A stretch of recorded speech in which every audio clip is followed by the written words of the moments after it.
Ibigin mo ng totoo, ibibigay ko sa iyo pagmamahal ko, tunay at hindi magbabago.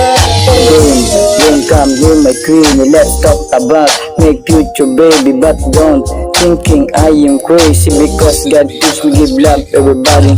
Marami pa pala akong masuunahin, mas importante para din ito sa atin. Kaya naman sana ako ay iyong galangin, bilang magiging ama ng mga anak natin. At kung iniisip mong ito'y galabisan, pasensya, binibinigan ito akong magmahal. Tiwala at respeto mo lang ang hinahangad, kaya naman sinasagad pero hindi naaatap. Dahil sa altar ng simbahan tayo magkakaharap, ang sarap sa piling pag lahat yun matupad. Sa gabay narinig God, basain buong magdamag sa langit pagpakiramdam.